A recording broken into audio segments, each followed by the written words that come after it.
இருக்கா. அப்பதான் வந்து சியானுக்கு கோவம் வந்து, உங்ககிட்ட ஏற்கனவே வார்னிங் பண்ணி தான் எங்க வீட்ல நைட்டு ஸ்டே பண்ண வச்சேன். ஆனா நீ என் ஹஸ்பண்ட் என் கூட இருந்து பிரிக்க ட்ரை பண்ற. உன்னை சும்மா விட மாட்டேன் அப்படிங்கவும் ஹீரோயினி சொல்றா, நீ இப்ப வாழ்ற வாழ்க்கையே வந்து நீ வேற ஒருத்தவங்க கிட்ட இருந்து திருடுனது தான். அது உனக்கு தெரியாதா அப்படிங்கவும், என்ன சொல்ற அப்படின்னு அவளுக்கு ஒரே அதிர்ச்சி. அப்போ அவ உடனே சமாளிக்கிறா, இல்ல மிஸ்டர் ஜியாங், நீங்க வந்து ஏற்கனவே ஒரு வேலைக்காரியா இருந்தீங்க இந்த வீட்ல, இப்ப எஜமானியா இருக்கீங்க.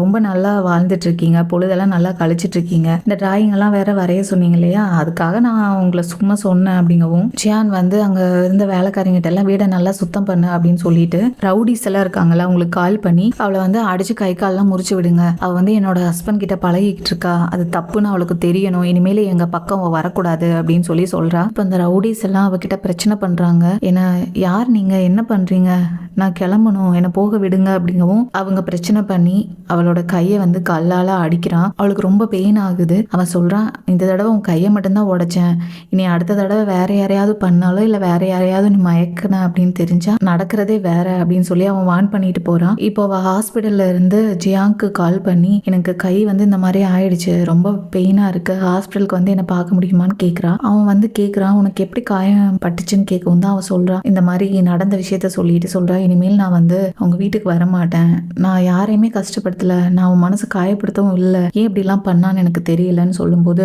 என்னை மன்னிச்சிரு, நான் அப்படி பண்ணுவான்னு நான் நினைச்சே பார்க்கல அப்படிங்கும், பரவாயில்ல, நீங்க என்னை வந்து பார்க்க வந்ததுக்கு ரொம்ப தேங்க்ஸ் அப்படி